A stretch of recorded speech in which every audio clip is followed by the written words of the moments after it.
Okay, here is a new book that I got that I've been excited to share with y'all. It is called Emmanuel's Dream, the true story of Emmanuel, and I hope I say his name right, Afosu Yibora, and it is by Lorianne Thompson and Sean Qualls.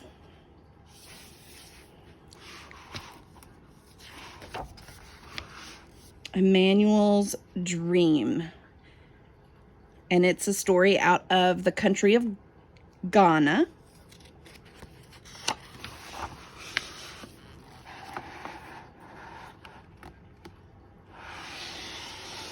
In Ghana, West Africa, a baby boy was born. 2 bright eyes blinked in the light. 2 healthy lungs let out a powerful cry.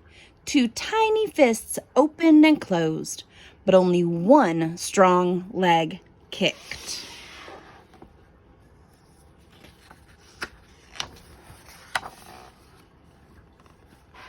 Most people thought he would be useless, or worse, a curse.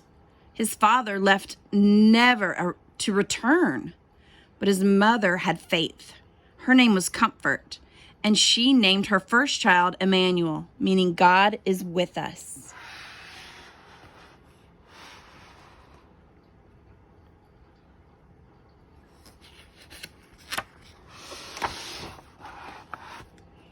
As Emmanuel grew, Mama Comfort told him he could have anything, but he would have to get it for himself. He learned to crawl and hop, to fetch water and climb coconut trees.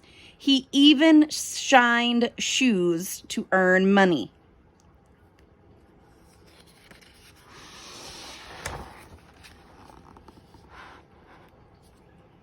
Most kids with disabilities couldn't go to school. Still, Emmanuel's mother carried him there until one day she said, "You are too heavy." From then on, Emmanuel hopped to school and back, 2 miles each way on 1 leg by himself. Oh my goodness, can you imagine? I bet doing those chores that your mom or dad or your grandparents ask you to do don't seem so difficult now, do they? At first, nobody would play with him. So Emmanuel saved his money and bought something none of his classmates had, a brand new soccer ball. Of course, he would share it if he could play too. Lunging and spinning on crutches his grandmother had found for him, and kicking the ball with his good left foot, Emmanuel earned their respect.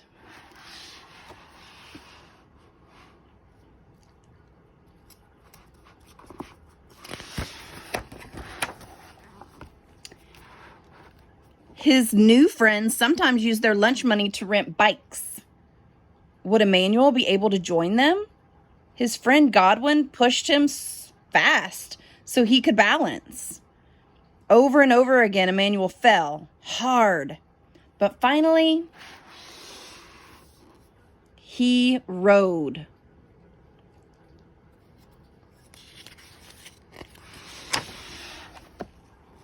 When Emmanuel was 13, Mama Comfort got very sick. She could no longer sell vegetables at the market, and Emmanuel's sister and brother were too little to work. He would have to support them. Against his mother's wishes, Emmanuel snuck out and boarded a midnight train to the bustling city of Accra, 150 miles away, alone. He didn't know it then, but it would be 2 years before he saw his family again.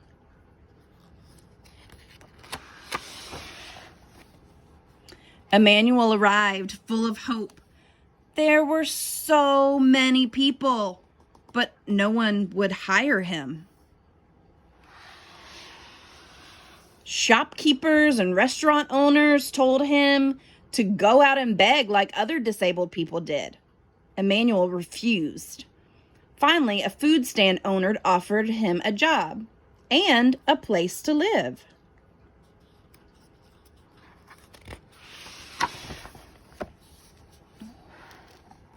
When Emmanuel wasn't serving drinks, he kept busy shining shoes. He earned money and sent it home. One morning when Emmanuel went to buy shoe shining supplies, the shoekeeper thought he was there to beg and scolded him. Insulted, Emmanuel slammed his money down on the counter. The shoekeeper apologized, but Emmanuel would never forget.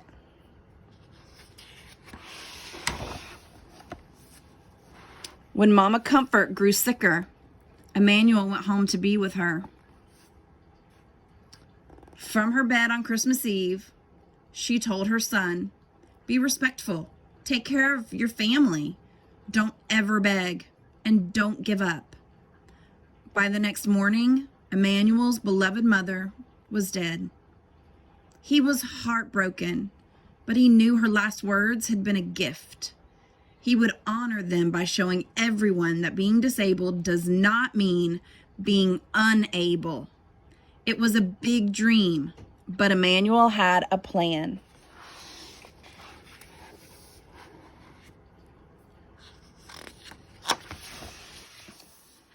Emmanuel had a sharp mind, a bold heart, and one strong leg.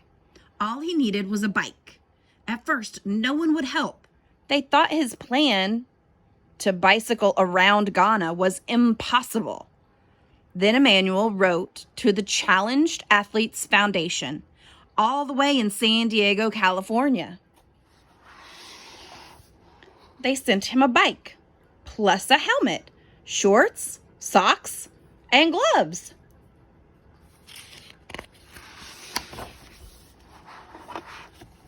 Emmanuel started training for the long ride. He persuaded the king of his region to give him a royal blessing. He went door to door asking for additional support.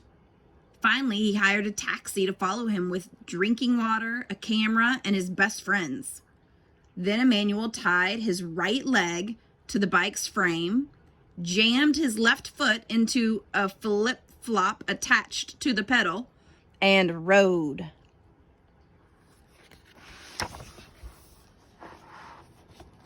Emmanuel pedaled through the bustling city of Accra. He pedaled through the rainforests, over rolling hills, and across wide, muddy rivers. He pedaled past oldham forests and plantain farms, and through the market city of Kumasi. He pedaled as trucks roared past on the narrow highways and wild animals stalked his thoughts. He pedaled through vast grasslands and into the ancient city of Tamale. He rode up, down, across, and around his country, proudly wearing the colors of its flag, on a shirt printed with the words, "The Pozo," or the disabled person.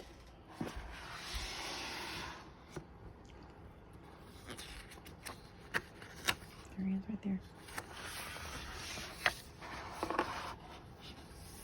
Along the way, Emmanuel talked to those with physical challenges and those without, to poor farm workers and wealthy landowners, to religious leaders, government officials, and reporters.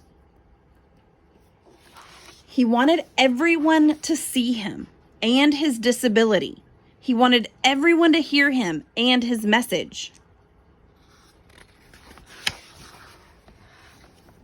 The farther Emmanuel rode, the more attention he got. Children cheered. Able-bodied adults ran or rode along with him. People with disabilities left their homes and came outside, some for the very first time. The young man once thought of as cursed was becoming a national hero.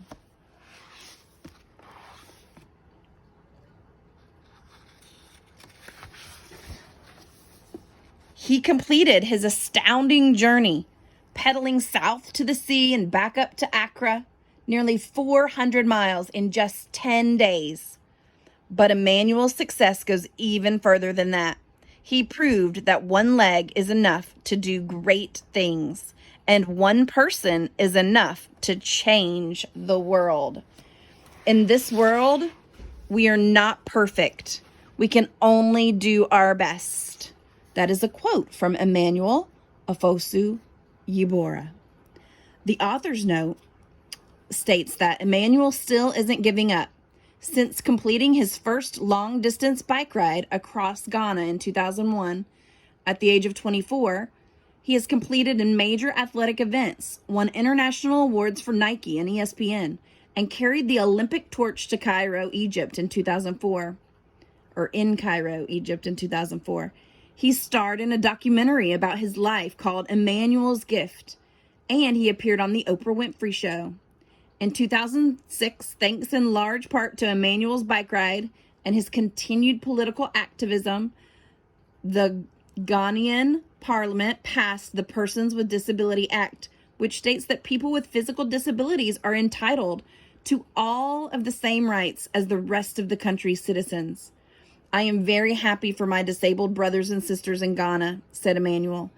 But this is just the beginning. Today, Emmanuel continues to work on behalf of the disabled. He maintains a scholarship fund to help children with disabilities attend school, and he helps organizations distribute wheelchairs to those in need.